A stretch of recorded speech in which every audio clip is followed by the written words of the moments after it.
ಅಣ್ಣ ಸಮರಸಿಂಹ ಟಿ ನಾರಾಯಣ ಗೌಡರಿಗೆ, ಜಿಲ್ಲಾಧ್ಯಕ್ಷರಿಗೆ ನ್ಯಾಯ ಬೇಕು.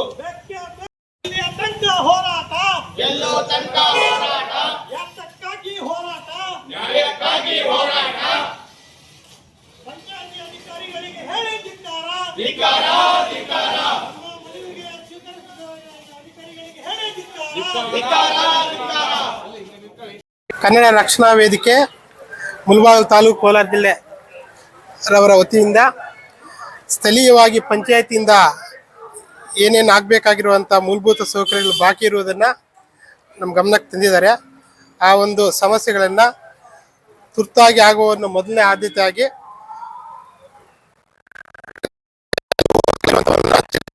ಮಾಡೋದಕ್ಕೆ ತಾಲೂಕು ಕಾರ್ಯನಿರ್ವಹಣಾಧಿಕಾರಿಗಳ ಗಮನಕ್ಕೆ ತಂದು ಅದನ್ನು ಇದು ಮಾಡಿಸೋದು. ಈಗೇನು PDO ಅವ್ರು ಚೇಂಜ್ ಆಗಿದ್ದಾರೆ, ಹೊಸಬ್ರು ಬಂದ ತಕ್ಷಣ ಅವ್ರ ಜೊತೆ ಕಾರ್ಯನಿರ್ವಾಹಕ ಅಧಿಕಾರಿಗಳು ಚರ್ಚಿಸಿ ಅದನ್ನು ಸರಿಪಡಿಸೋಕ್ಕೆ ಕ್ರಮ ತೆಗೆದುಕೊಳ್ತೀವಿ ಅಂತ ಈ ಮೂಲಕ ತಮ್ಮಲ್ಲಿ ಹೇಳ್ತೀವಿ ಸರ್. ತುರ್ತಾಗಿ ಆಗುವಂಥವನ್ನ ಬೇಗ ಮಾಡಿಸೋದು, ಯಾವುದೋ ಟೈಮ್ ತಗೊಳ್ಳುವಂಥದ್ದು. ಕರ್ನಾಟಕ ರಕ್ಷಣಾ ವೇದಿಕೆ ನಂಗ್ಲಿ ಘಟಕದ ವತಿಯಿಂದ ನಂಗ್ಲಿ ಗ್ರಾಮ ಪಂಚಾಯತಿ ಮುಂದೆ ಇವತ್ತು ಮುತ್ತಿಗೆ ಹಾಕಿ ಪ್ರತಿಭಟನೆ ಮಾಡ್ತಾ ಇದ್ದೀವಿ. ಕಾರಣ, ಈ ಸ್ಥಳೀಯ ಮೂಲಭೂತ ಸಮಸ್ಯೆಗಳನ್ನ ಬಗೆಹರಿಸಬೇಕಂತೇಳಿ ಸ್ಥಳೀಯ ಕರ್ನಾಟಕ ರಕ್ಷಣಾ ವೇದಿಕೆ ನಮ್ಮ ನಂಗ್ಲಿ ಘಟಕದ ಅಧ್ಯಕ್ಷರು ಫಹದ್ ಅವರ ನಾಯಕತ್ವದಲ್ಲಿ 2022ರಿಂದ ಸುಮಾರು ಬಾರಿ ಮನವಿಗಳನ್ನ ಇಲ್ಲಿರ್ತಕ್ಕಂಥ ಪಂಚಾಯತಿ ಅಭಿವೃದ್ಧಿ ಅಧಿಕಾರಿಗಳಿಗೆ ಮನವಿಯನ್ನು ಕೊಟ್ಟರು ಸಹ ಇದುವರೆಗೂ ಯಾವುದೇ ಸಮಸ್ಯೆಗಳನ್ನ ಮೂಲಭೂತ ಸಮಸ್ಯೆಗಳನ್ನ ಬಗೆಹರಿಸ್ತಿಲ್ಲ. ಯಾಕಂದ್ರೆ ಅವರು 4 ಪಂಚಾಯತಿ ನಮ್ಗೆ ಜವಾಬ್ದಾರಿ ಕೊಟ್ಟಿದ್ದಾರೆ, ನಮ್ಮ ಕಾರ್ಯದರ್ಶಿಗಳಿಗೆ 2 ಪಂಚಾಯತಿ ಜವಾಬ್ದಾರಿ ಕೊಟ್ಟಿದ್ದಾರೆ. ಯಾಕೆ ಈ ತರ ನಮ್ಮ ತಾಲೂಕ್ ಪಂಚಾಯತಿ ಇವರು ಅಥವಾ ನಮ್ಮ ಸ್ಥಳೀಯ ಶಾಸಕರಾದಂತ ನಮ್ಮ ಸಮೃದ್ಧಿ ಮೊನ್ನೆ ಸರ್ ಅವರು ಯಾಕೆ ಈ ತರ ಬೇರೆ ಪಂಚಾಯತ್ ಜವಾಬ್ದಾರಿ ಕೊಟ್ಟಿದ್ರೆ ಗೊತ್ತಿಲ್ಲ. ಆದ್ರೆ ನಮ್ಮ ಜಿಲ್ಲಾ ಪಂಚಾಯತ್ ಸಿಇಒಕ್ಕೂ ಸಹ ನಾವು ಗಮನ ತರ್ತೀವಿ. ಇದು ಗಡಿಭಾಗ ಆಗಿರೋದ್ರಿಂದ ನಂಗ್ಲಿ ಗ್ರಾಮ ಪಂಚಾಯತಿ ಅತಿ ದೊಡ್ಡ ಪಂಚಾಯತಿ ಆಗಿರೋದ್ರಿಂದ ಕನಿಷ್ಠ ಮೂಲಭೂತ ಸಮಸ್ಯೆಗಳನ್ನು ಬಗೆಹರಿಸಿಕೊಳ್ಳೋಕ್ಕೋಸ್ಕರ ಪಂಚಾಯತಿ PDO ಅಧಿಕಾರಿಗಳು ಕಾರ್ಯದರ್ಶಿಗಳನ್ನ ಪರ್ಮನೆಂಟ್ ಆಗಿ ಇಲ್ಲಿ ನಿಯೋಜಿಸಬೇಕು. ಮೊದಲನೇದಾಗಿ. ಎರಡನೇದು, ಚರಂಡಿ ವ್ಯವಸ್ಥೆ, ಕುಡಿತಕ್ಕಂತ ನೀರಿನ ವ್ಯವಸ್ಥೆ, ಬೀದಿ ದೀಪಗಳು, ಮತ್ತೆ ಕಸ ವಿಲೇವಾರಿ, ಮತ್ತೆ ಚರಂಡಿ ಮುಖಾಂತರ ಹಾದು ಹೋಗ್ತಕ್ಕಂತ ವಿಷಪೂರಿತ ನೀರಾಗಿರ್ಬೋದು, ಟಾಯ್ಲೆಟ್ ನೀರಾಗಿರ್ಬೋದು, ಒಂದು ಕಡೆ ಸೇರಿ ಅದ್ರ ರಾಜಕಾಲುವೆ ಮುಖಾಂತರ ಕೆರೆಗಳಿಗೆ ಹೋಗ್ತದೆ, ಅದನ್ನ ಕಡಿವಾಣ ಹಾಕ್ಬೇಕು. ಅಕ್ರಮವಾಗಿ ಏನು ಸರ್ವೆ ನಂಬರ್ಗಳಲ್ಲಿ ಈಸೋತ್ ಮಾಡ್ಕೊಡ್ತಾ ಇದ್ದಾರೆ ಪಂಚಾಯತಿ ಅಧಿಕಾರಿಗಳು, ಅದಕ್ಕೆ ಪೂರಕ ದಾಖಲೆಗಳನ್ನ ತಗೊಂಡು ನೀವು ಈಸೋತ್ ಮಾಡ್ಕೊಡ್ಬೇಕಂತೇಳಿ ನಾವು ಒತ್ತಾಯವನ್ನ ನಾವು ಮಾಡ್ತಾ ಇದೀವಿ. ಆಮೇಲೆ ಸ್ಥಳೀಯವಾಗಿ ಏನು ಒಂದು ಚಿಕನ್ ಅಂಗಡಿ ಇದ್ದಾವೆ, ಆ ಚಿಕನ್ ಅಂಗಡಿಗಳಲ್ಲಿ ಉಳು ಬಿದ್ದಿದ್ರು ಸಹ ಅದನ್ನ ತಗೊಂಡು ಬಂದು ಪಂಚಾಯತಿ ಅಧಿಕಾರಿಗಳು ಕೊಟ್ಟಿದ್ರು ಸಹ ಇದುವರೆಗೂ ಕ್ರಮ ಕೈಗೊಂಡಿಲ್ಲ. ಯಾಕೆ ಅಧಿಕಾರಿಗಳು ಮೀನಾಮೇಷ ಎಣಿಸ್ತಾ ಇದ್ರೆ ಗೊತ್ತಿಲ್ಲ. ಇಲ್ಲಿ ಪಂಚಾಯತಿ ಮುಂದ್ಗಡೆನೆ ಇವರು ಸಂತೆಗೆ ಇಟ್ಕೊಳ್ಳಿಕ್ಕೆ ಅವಕಾಶ ಮಾಡ್ಕೊಡ್ತಾರೆ ಅನ್ನೋದಾದ್ರೆ, ಸಾರ್ವಜನಿಕರು ಒಳಗಡೆ ಬರ್ಲಿಕ್ಕೆ ತೊಂದ್ರೆ ಅನ್ನೋದಾದ್ರೆ, ನಮ್ಮ ಪಂಚಾಯತಿ ಕಾರ್ಯದರ್ಶಿಗಳು ಒಳಗಡೆ ಬರ್ಬೇಕಾದ್ರೆ ಅವ್ರನ್ನೇ ಬಿಡೋದಿಲ್ಲ ಒಳಗಡೆ ಅನ್ನೋದಾದ್ರೆ ಎಷ್ಟು ಮಟ್ಟಿಗಿದೆ.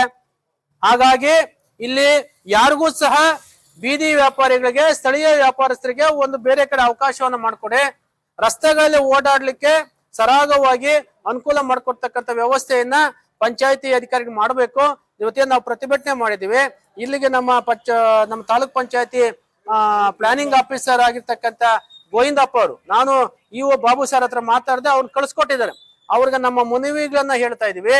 ಇವತ್ತು ಈ ಭಾಗದಲ್ಲಿ ಕಟ್ಟಡ ಲೈಸೆನ್ಸ್ ಅನ್ನ ಅಥವಾ ಅಂಗಡಿಗೆ ಜನರಲ್ ಲೈಸೆನ್ಸ್ ತಗೊಳ್ಬೇಕಂತೇಳಿ ಮನವಿ ಕೊಟ್ಟಾಗ ತಕ್ಷಣ ತಾವು ಪರಿಶೀಲನೆ ಮಾಡಿ ನಿಯಮಾನುಸಾರ ಅವರಿಗೆ ಲೈಸೆನ್ಸ್ ಕೊಡ್ತಕ್ಕಂಥದ್ದಾಗಿರ್ಬೋದು, ಮನೆ ಕಟ್ಲಿಕ್ಕೆ ಲೈಸೆನ್ಸ್ ಕೊಡ್ತಕ್ಕಂಥದ್ದಾಗಿರ್ಬೋದು, ಅಥವಾ ಇಲ್ಲಿರ್ತಕ್ಕಂಥ ಜನತೆಗೆ ಏನಾದ್ರು ತೊಂದರೆ ಆದಾಗ, ಮನೆ ಹತ್ರ ತೊಂದರೆ ಆದಾಗ, ಚರಂಡಿ ವ್ಯವಸ್ಥೆ ತೊಂದರೆ ಆದಾಗ, ಬೀದಿ ದೀಪ ಆದಾಗ, ಕುಡಿತಕ್ಕಂಥ ನೀರಿನ ಸಮಸ್ಯೆ ಬಂದಾಗ ತಕ್ಷಣ ಸ್ಪಂದಿಸಿ ಅದಕ್ಕೆ ಪರಿಹಾರ ಕೊಡ್ತಕ್ಕಂಥದ್ದು ಆಗ್ಬೇಕಂತೇಳಿ ನಾವು ಒತ್ತಾಯನ ಮಾಡ್ತೀವಿ.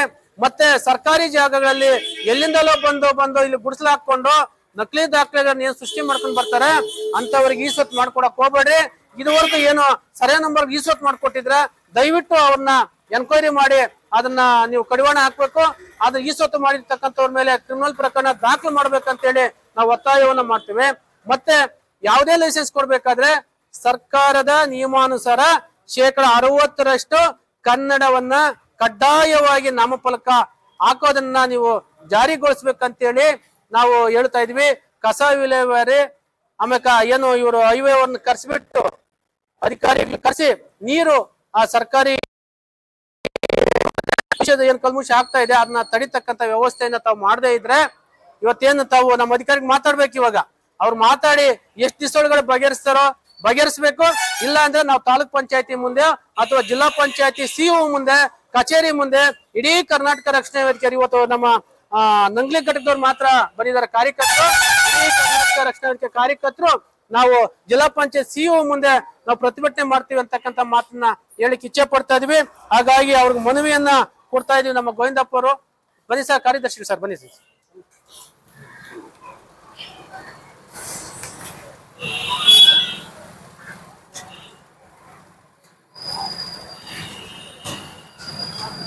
ಇವತ್ತು ಅಂಗವಿಕಲರಿಗ ಶೇಕಡಾವಾರು ಸರ್ ಹಣ ಇದೆ, ಬಡವರಿಗೆ STCPL ಅಮೌಂಟ್ ಇದೆ. ಅದನ್ನ ಇದುವರೆಗೂ ಕಾನೂನಾತ್ಮಕವಾಗಿ ಯಾರಿಗೆ ಸಿಗಬೇಕೋ ಆ ಹಣ ಇದುವರೆಗೂ ಸಿಕ್ಕಿಲ್ಲ ಸರ್. ಯಾಕಂದ್ರೆ ನಿಮ್ಗೆ ಈ ಪಂಚಾಯತ್ ಎಲ್ಲ ತಾಲೂಕೆಲ್ಲ ಪೂರ್ತಿ ಗೊತ್ತಿದೆ, ನಾನು ಜಿಲ್ಲೆನಲ್ಲಿ ನೋಡಿದ್ದೀನಿ. ಎಲ್ಲಾ ಪಂಚಾಯತ್ಗೂ ಅದೇ ವ್ಯವಸ್ಥೆ ಆಗ್ತದೆ. ಓದ್ತಕ್ಕಂಥ ಮಕ್ಕಳಿಗೂ ಅಷ್ಟೇ ಏನ್ ಪರಿಹಾರ ಸಿಗ್ಬೇಕು ಅದು ಸಿಗ್ತಾ ಇಲ್ಲ. ಗ್ರಾಮ ಪಂಚಾಯತಿಯಿಂದ ಏನ್ ಸೌಲಭ್ಯ ಸಿಗ್ಬೇಕು ಅದನ್ನ ಸದುದ್ದೇಶ ಇಟ್ಕೊಂಡು ಪ್ರತಿಯೊಬ್ಬರಿಗೂ ತಿಳಿಸ್ತಕ್ಕಂಥದ್ದು. ಆಮೇಲೆ ಎಲ್ಲೆಲ್ಲಿ ಇವತ್ತು ಮನೆಗೆ ಅಕ್ರಮ ಕೊಡ್ತಾರೆ ಅದು ಕಡಿವಾಣ ಆಗ್ತಕ್ಕಂಥ ವ್ಯವಸ್ಥೆಯನ್ನು ತಾವು ಮಾಡಬೇಕು. ಇನ್ನ ಮಾಹಿತಿ ಮಾತಾಡಪ್ಪ, ನಿಮ್ಮ ಸ್ಥಳದ ಏನಿದೆ ಸರ್? ಇಲ್ಲಿ ಗಮನಕ್ಕೂ ತಂದಿದ್ದೀವಿ. 1 ವರ್ಷ ಮೇಲೆ ಆಯ್ತದೆ, ಇದುವರೆಗೂ ಅದು ಇರ್ತೇ ಇಲ್ಲ ಸರ್. ಸರ್ಕಾರದಿಂದ ಬಂದಿರೋ ಸರ್ ಅದು, ಅದೇ ಎತ್ತಿ ಓಡಿಸ್ಬೇಕು ಸರ್ ಅದು.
ಸರಿಗ ನಮ್ಮದು ಕರ್ನಾಟಕ ರಕ್ಷಣಾ ವೇದಿಕೆ 31 ಏಕಾಏಕಿ ಹೋರಾಟ ಬಂದಿದ್ದಲ್ಲ.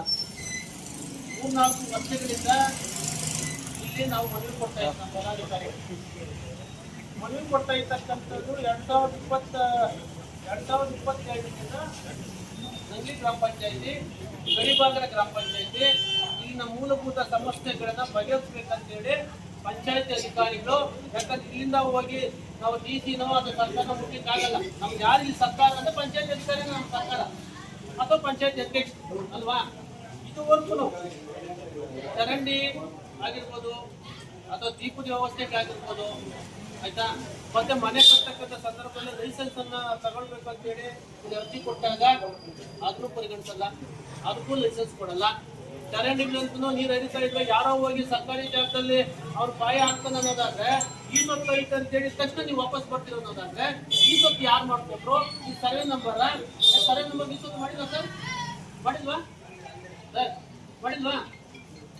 ಆಗಿದೆ ಇಲ್ಲ ಸರ್? ಪರಿಶೀಲನೆ ಬೇಡ, ಸತ್ಯವನ್ನು ಒಪ್ಕೊಳ್ಳಿ.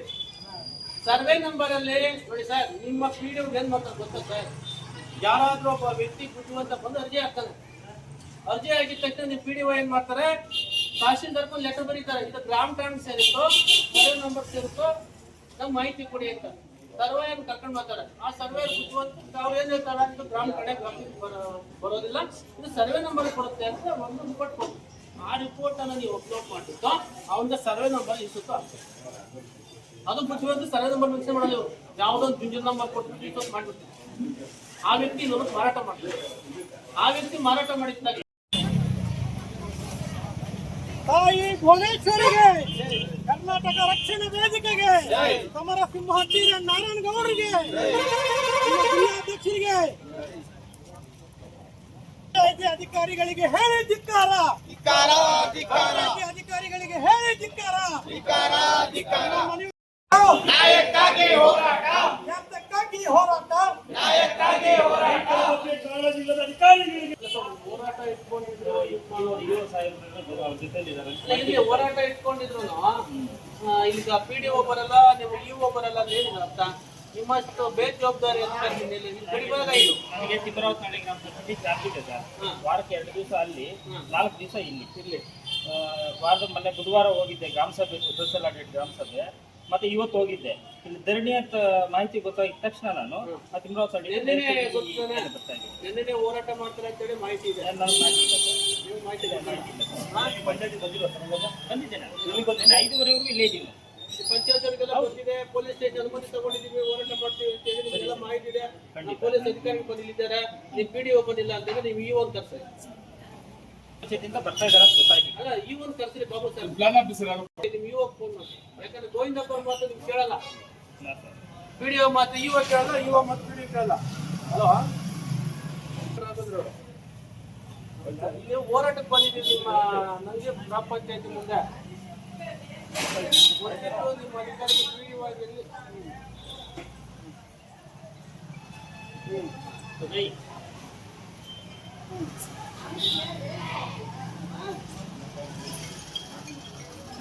ಬರುತ್ತೆ. ಅಲ್ಲ ಸರ್, ಕೆಲಸ ಮಾಡಕ್ಕಾಗುತ್ತಾ? ಕಮಿಟಿ ಬೇರೆ ಇಲ್ಲ ಅಲ್ವಾ? ಕಮಿಟಿ ಇಲ್ಲ. ಅಟ್ಲೀಸ್ಟ್ ಅಭಿವೃದ್ಧಿ ಅಧಿಕಾರಿಗಳಾದರೂ ಕುತ್ಕೊಂಡು ಜನರಿಗೆ ಬೇಗ ಬೇಡವಾ? ಗಡಿಭಾಗ ಇರ್ತಕ್ಕಂಥದ್ದು ದೊಡ್ಡ ಪಂಚಾಯಿತಿ. ಇಲ್ಲಿ ಕುಡಿತಕ್ಕಂಥ ನೀರು ಸಮಸ್ಯೆ ಅಲ್ವಾ? ಇಲ್ಲಿ ಏನೇ ಸಮಸ್ಯೆ ಆದ್ರೂ ಇಡೀ ಕರ್ನಾಟಕದ್ದು ಇಲ್ಲಿ ಮೂಲಭೂತ ಸಮಸ್ಯೆಗಳು ಕುಡಿತಕ್ಕಂಥ ನೀರಾಗಿರ್ಬೋದು, ದೀಪದ ವ್ಯವಸ್ಥೆ ಆಗಿರ್ಬೋದು, ಚರಂಡಿ ವ್ಯವಸ್ಥೆ ಆಗಿರ್ತಕ್ಕಂಥದ್ದು, ಕಾಲುವೆಗಳ ವ್ಯವಸ್ಥೆ ಆಗಿರ್ಬೋದು. ಇದ್ರ ಬಗ್ಗೆ ಯಾರಾದರೂ ದೂರು ಕೊಟ್ಟಾಗ ಸುಮಾರು ಬಾರಿ ದೂರು ಕೊಟ್ಟರು ನೀವು ಕ್ರಮ ಕೈಗೊಂಡಿಲ್ಲ.